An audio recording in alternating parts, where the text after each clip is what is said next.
lapar, borak tengah lapar, borak tengah lapar, borak tengah lapar. Ikan siakap tersangkut pukat. Sangkut bersama ikan gelama. Jangan sesekali tinggalkan solat. Itu kan tiang agama. Jangan kita tinggalkan solat. Oh. Kerana solat tiang agama. Oh. Hidup kita mesti muafakat agar harmoni sepanjang masa. Oh, dalam. Saya jawab.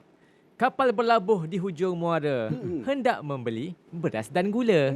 Rugi puasa, tak dapat pahala. Andai solat, asyik lupa je. Masya Allah. Okey Ustaz, pantun dalam bahasa Arab Ustaz. Azim itu.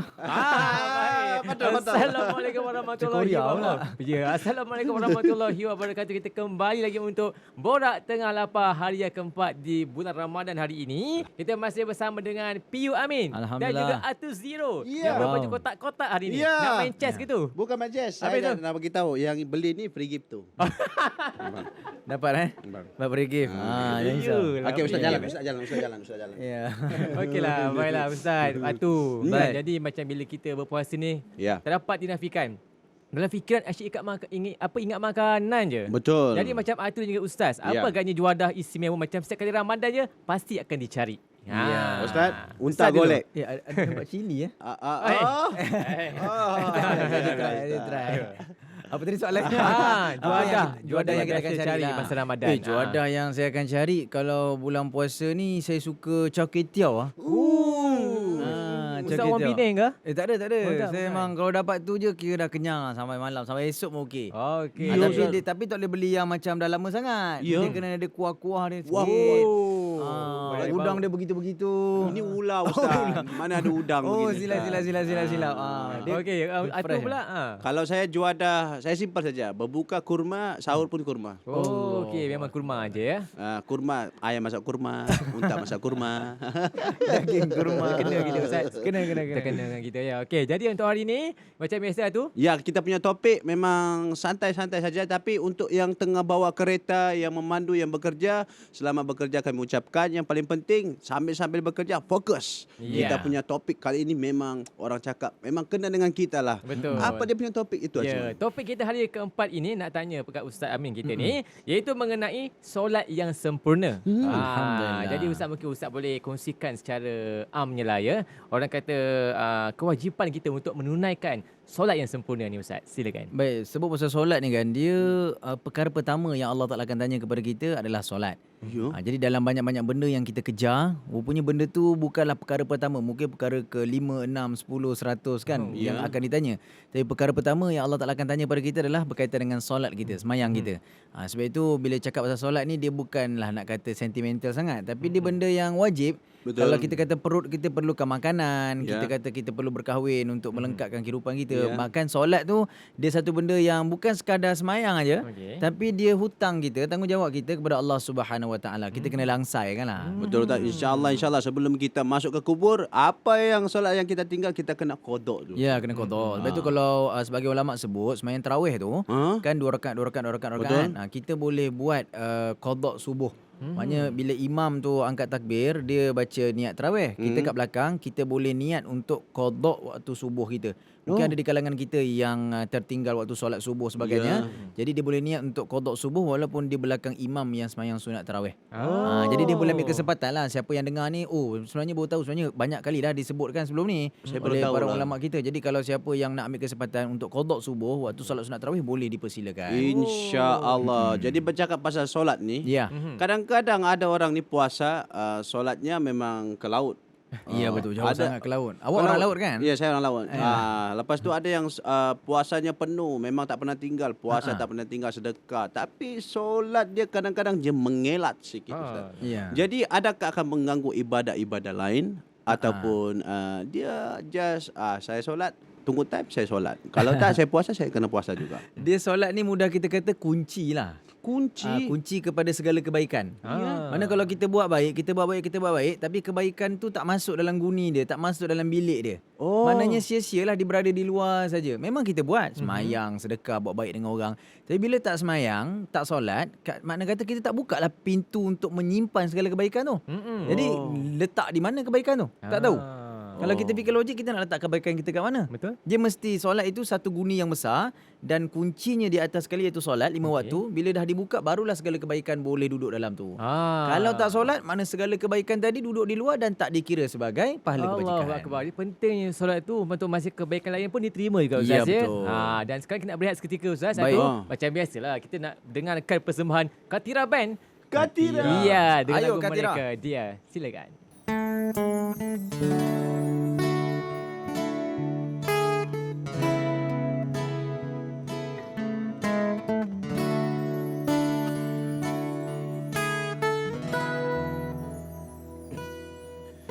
Di suatu hari tanpa sengaja kita bertemu.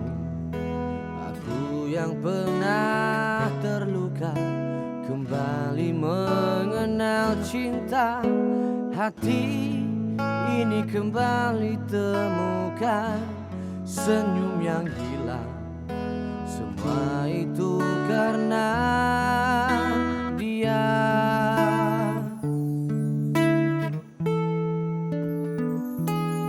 Oh Tuhan, ku cinta dia, ku sayang dia, rindu dia, inginkan dia. Butuhkanlah rasa cinta di hatiku,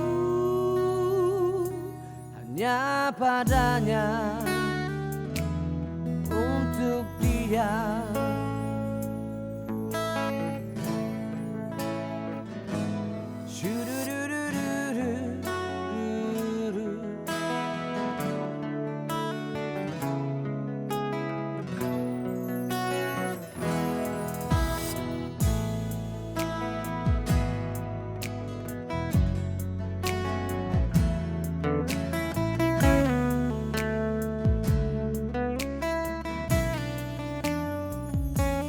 Jauh waktu berjalan kita lalui bersama. Betapa di setiap hari ku jatuh cinta padanya. Dicintai oleh dia ku merasa sempurna. Semua itu karena dia.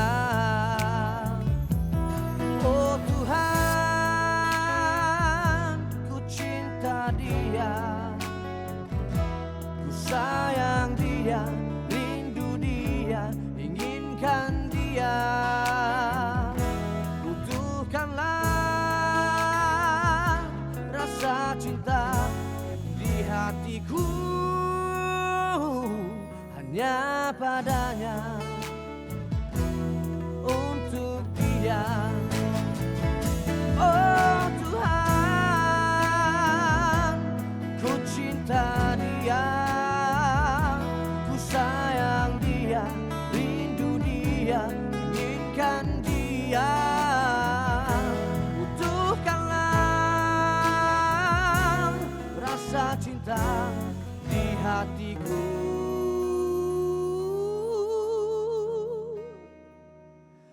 hanya padanya,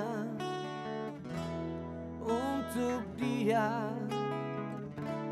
hanya padanya,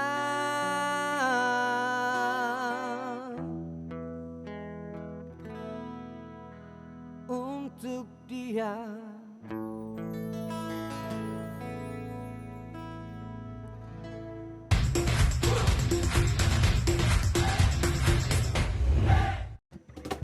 Borak tengah lapar, borak tengah lapar, borak tengah lapar, borak tengah lapar. Borak tengah lapar. Ya, masih bersama kami, saya Putra Azwan, PU Amin dan juga Atu Zero, dan kita masih berbicara ini mengenai solat yang sempurna. Biasa mimpi yang sempurna, hari ini solat yang sempurna. Wah, bukan main dia punya perumpamaan. Ustaz, kalau saya tengah solat tapi ada gangguan-gangguan syaitan ni rojim ini. Lepas tu kadang-kadang teringat pasal job, teringat pasal bini, teringat pasal akaun bank. Tak khusyuk lah. benda Tak kata. khusyuk lah. Macam mana kita nak mengelakkan benda-benda tu supaya masuk dalam kepala otak saya ni? Okey, yang betul sekali waktu kita solat tu, kita kena sibuk dengan solat kita. Macam mana? Maksudnya macam mana nak sibukkan?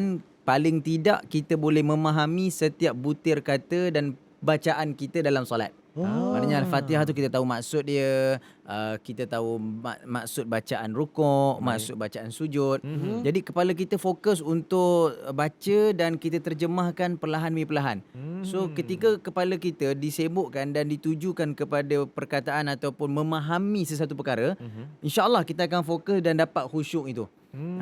Dan kalau kita semayang hanya sekadar imam, kita dengar, kita layan, dia memang akan pergi. Okey. Pergi mana? Dia akan tak tahu pergi ke mana. Laut ke, darat ke, dia akan pergi. Dia akan jauh, dia akan hilang. Dan kadang-kadang kalau kita semayang seorang pun, waktu tu lah boleh tertinggal rakaat, Betul. boleh tertambah ataupun terkurang perkara-perkara rukun. Betul. Jadi macam mana cara je mengikut jawab soalan tadi, fokus kepada pemahaman bacaan yang kita lafazkan dalam solat. Jadi insya-Allah kalau kita dapat buat yang itu, dapatlah khusyuk. Tapi kadang-kadang bertindih juga. Kadang-kadang pemahaman tu macam kita nak faham contoh Al-Fatihah. Imam tengah baca, kita nak faham kadang-kadang tertindih. Maksudnya imam cakap Alhamdulillahirabbil alamin. Lepas tu dia baca Ar-Rahmanir-Rahim. Kadang-kadang baru Alhamdulillahirabbil alamin. Tapi tak apalah, maksudnya masa dia baca, kita pun dengar, kita faham. Dan makna faham ni bukan sekadar terjemah, tapi kita faham, okey, segala puji bagi Allah. Apa nikmat yang Tuhan bagi dekat kita. Maha mulia, maha baik Tuhan. Apa yang Tuhan baik kat kita. Tuhan ni penguasa alam. Macam mana besarnya kuasa Allah. Jadi pemahaman yang lebih daripada sifat kita kata nak menunjukkan kekuasaan dan ketinggian Allah.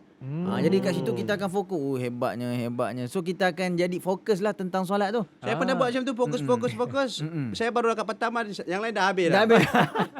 Sebab nak faham tu kan.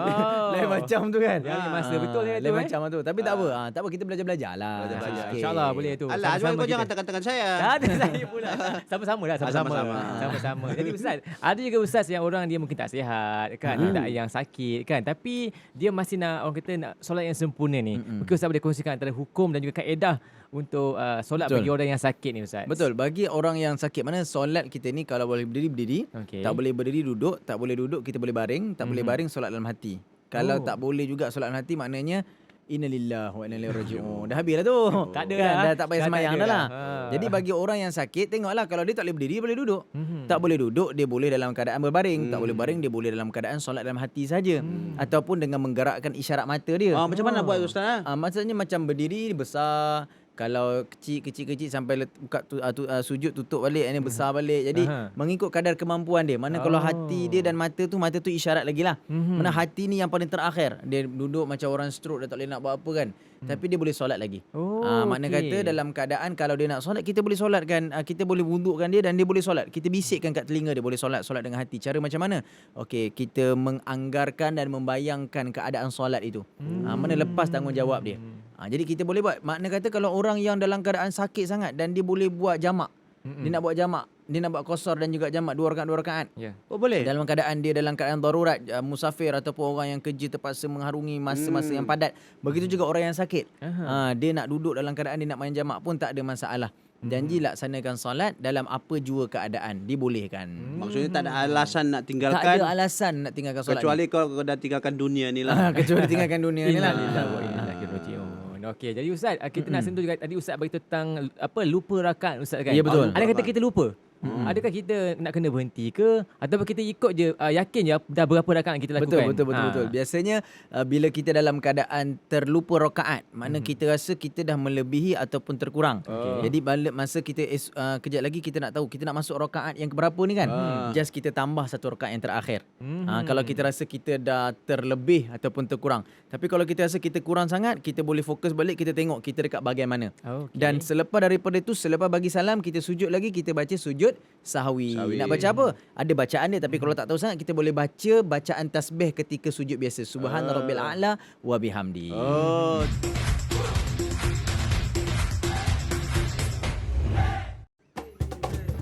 tengah lapar, orang tengah lapar, orang tengah lapar, orang tengah lapar. Borak tengah lapar. Masih bersama kami bertiga, saya Putra Azwan, PU Amin dan juga Atu Zero. Yes. Kita masih berbicara mengenai solat yang sempurna. Tapi sebelum itu, kita ada trivia ni nak kongsikan di mana solat ni sebenarnya mula difardukan kepada Nabi Muhammad SAW selepas peristiwa Isra' dan Mi'raj yang merupakan peristiwa luar biasa dalam sejarah Islam. Dan kejadian ini terjadi pada tahun ke-10 kenabian Nabi Muhammad SAW, iaitu sekitar 2 tahun sebelum hijrah, iaitu pemindahan dari Mekah ke Madinah. Dan pada malam tersebut Nabi Muhammad SAW telah pun dibawa oleh Allah Subhanahu Wa Taala dari Masjidil Haram di Mekah ke Masjidil Aqsa di Baitul Maqdis dalam perjalanan spiritual yang dikenali sebagai Isra. Setelah itu Nabi Muhammad SAW naik ke langit pada peristiwa yang dikenali sebagai Mi'raj. Betul Ustaz ya? Wow, lengkap. Alhamdulillah. Jadi kita terus ke episod yang seterusnya. Okey, kembali lagi kita dengan itu topik kita solat yang sempurna. Betul. Jadi Ustaz, soalan saya yang seterusnya. Baik. Saya pasti, bukan saya saja seorang, ramai juga yang orang confuse, orang macam keliru. Kalau kita nak jamak kita punya solat ini Ustaz, perlukah 2 marhalah? Ataupun macam kita tahu, kalau dua marhalah itu dalam 81 kilometer. Ya, betul. Kalau kurang sikit daripada situ, tak boleh ke? Macam 80 suku ke? 70 suku ke? Baik, cantik soalan. Sebab ini memang kita akan berdepan lah. Contoh balik raya ke esok ke, bercuti ke kan. Kita bermusafir ataupun kita ulang alik tempat kerja kita tu lebih daripada 80 kilo kan. Ataupun lebih daripada 2 marhalah. Yang pertama sekali antara syarat-syarat untuk kita melakukan jamak qasar. Jamak qasar ni dalam solat ni maknanya jamak ni menghimpunkan 2 solat dalam satu waktu. Dan juga qasar ni 4 rakaat menjadi 2 rakaat lah.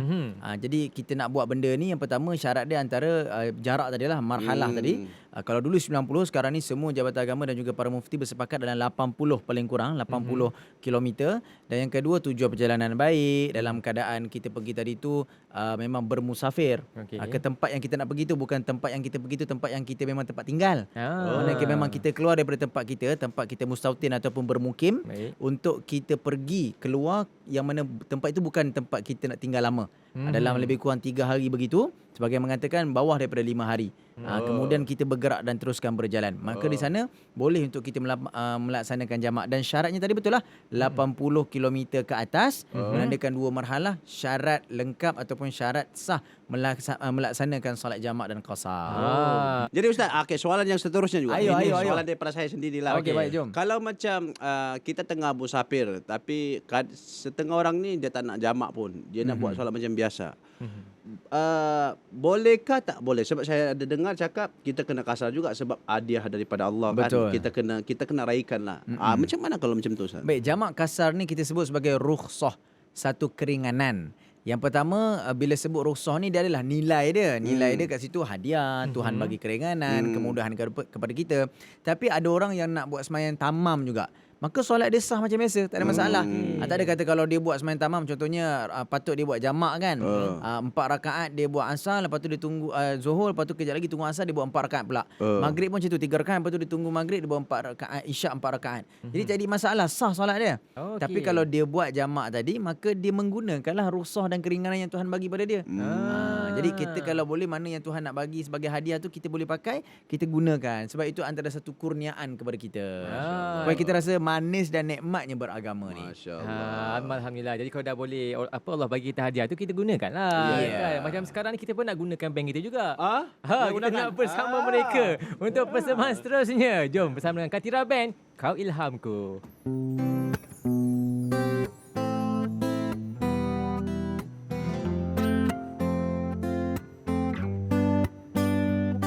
Beribu bintang di langit kini menghilang, meraba aku dalam gelap. Rembulan mengambang kini makin suram, pudar ilhamku tanpa arah. Sedetik wajahmu muncul dalam diam, ada kerdipan, ada sinar. Itukah bintang ataupun rembulan? Terima kasih ku ucapkan. Izinkan bayangan wajahmu. Oh, izinkan ku mencuri hayalan denganmu. Maafkanlah, oh, andai lagu ini mengganggu ruangan hidupmu. Kau senyumlah, oh, sekadar memori kita di arena ini. Kau ilhamku.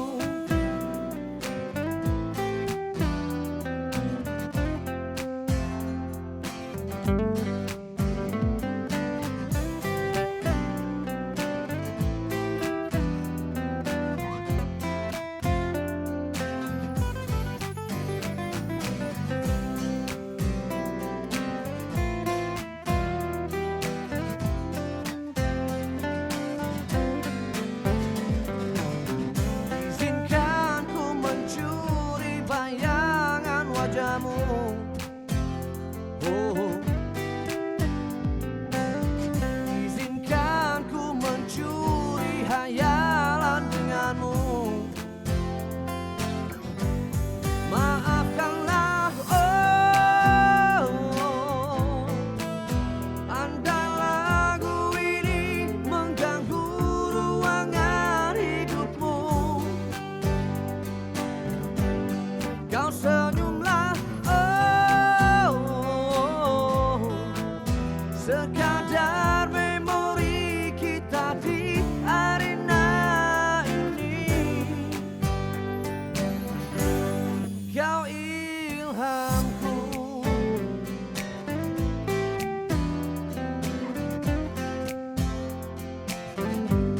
Kau ilhamku, yeah.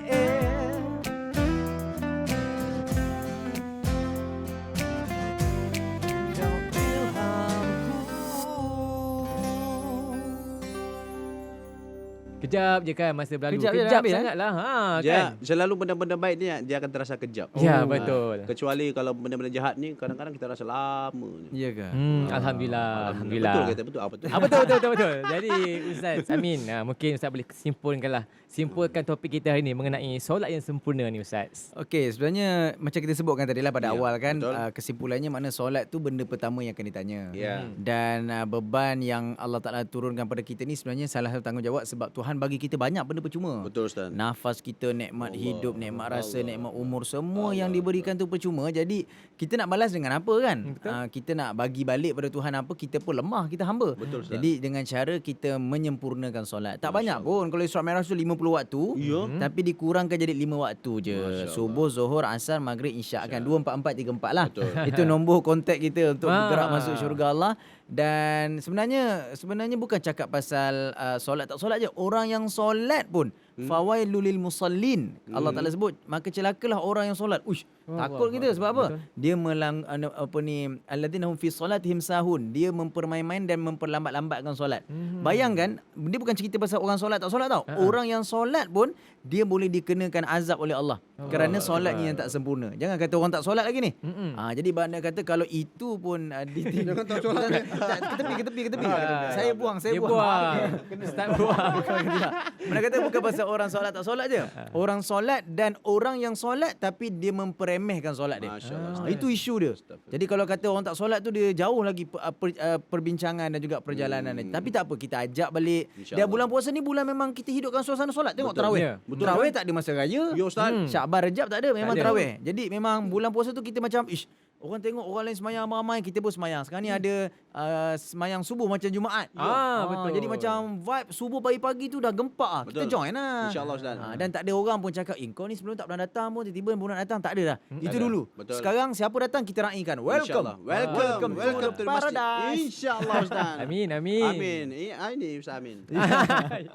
Okey, itu. Kesimpulannya kalau bagi saya tak mau panjang-panjang lah. Yelah. Solat ni sebenarnya bukan untuk orang yang baik. Ya. bukan untuk orang yang jahat, tapi untuk yang merasa dirinya hamba kepada Allah Subhanahu Wa Taala. Allahu akbar. Kalau kau rasa hamba, kau solat.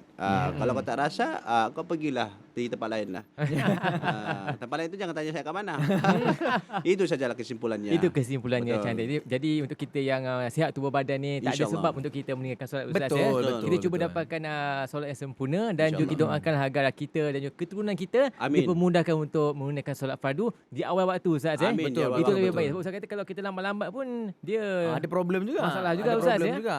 Jadi sebab tu kalau kita ni ada kesempatan, kita bukan sekadar orang solat ni nak tunjukkan yang dia ni baik sangat pun. Aha. Kita pun sebab banyak kat salah kita. Lepas tu saya selalu pesan pada kawan-kawan yang lain, kita ni jahat macam-macam jahat pun buatlah. Orang kata yelah nak ubah tu ambil masa. Betul. Tapi solat jangan tinggal. Buatlah apa pun atau Jangan mungkin tinggal. pergilah mana-mana semayang ni kalau boleh pun semayang lah. Sebab dia bukan cerita baik ke jahat, sebab dia tentang kita punya kerja kita. Ya. Kerja kita dengan Tuhan kan. Betul. Kita hamba, jangan melebih-lebih lah. Betul. Ya, benda lain yang kita buat tu, orang tu kata, oh saya tak boleh solat sebab saya tak tahu aurat lagi. Saya tak boleh solat sebab saya tak reti bacaan solat. No. Bahkan ulama kata kalau kita Al-Fatihah pun tak reti, subhanallah pun kita boleh baca dalam solat. Allahu Allahu Akbar. Akbar. Subhanallah. Okey, itu pun dah okey lah. Alhamdulillah, apa pun semoga apa yang kita bincangkan ataupun kita bicarakan sepanjang hari ini mendapat manfaat untuk kita InsyaAllah. bersama. Amin, Ya, amin, amin. InsyaAllah. Ustaz Amin. Bukan, amin. Saya bukan cakap piu amin. Saya terkena ya. Okey. Baik, insyaAllah esok kita kembali bersama Piyu Amin dan juga Ati Zero. Macam biasa, untuk episod yang seterusnya dalam Borak Tengah Lapar. Jumpa lagi. Assalamualaikum warahmatullahi wabarakatuh. Borak tengah lapar, borak tengah lapar.